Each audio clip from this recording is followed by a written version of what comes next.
I've never had a worse lover than the moon. And if anybody is listening, he stalks me even to this day.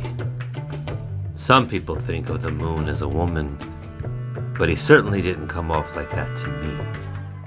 He said little, but was always looking. You know that's a man. Eyes always open, always inspecting, always swallowing you, stuffing his brain with the many pictures he's taking of you, because he wants to see you. He wants you to be something that he can see, and when he sees you, he wants to see the things that make him glow. And he did glow with me. I'm not afraid of being seen.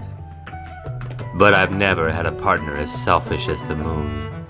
A true narcissist without a doubt. All the red flags were there. It was a fast romance. He seduced me. It was one hell of a messy love affair. It was day after day, every night. Something new. He engaged me. And everything he said and everything he did was exactly what I wanted, but didn't know. And every time I was with him, I was reminded of just how inadequate every other lover had been, because he opened me.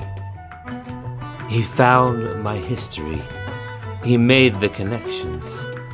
I wasn't afraid to confess the secrets I had, the desires that no one would let me speak, much less have. He didn't see me as a victim. He saw me as a surprise. He saw me as something better. And he had seen them all. His list was long. And of all the bodies he could be touching each night, he touched mine. And it was what I needed. It was what I couldn't find. Because if I tell my story, I become fragile. I needed protection, but not from the moon. He didn't protect me. He wasn't afraid to put his hands on me. It was as if he was unraveling the strands of my hair to the point that he was letting me free myself, like I was being untied. And everything that I had been before was suddenly a costume. I could step out of it with the moon. And in his light, it was okay that the line between the things that had happened to me and the things that I wanted was barely there. And the brighter he would glow, the less the line could be seen, until eventually it all was gone, which is something I never found anywhere else. No one else ever let me hug the past with the present together. I wanted to be what he needed. And that was where the moon became a dead rock. He freed me so that there were no ties. There was no one who could see me but him. I was so bright in his light. I was invisible.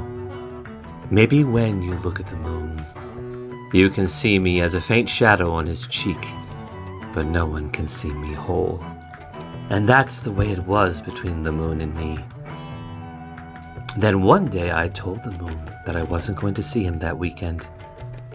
And I discovered that all I had to do was close my eyes and the moon would disappear. The night I closed my eyes so tight that I felt the moon sink into the city was the first night in months that I slept without fear. Without fear.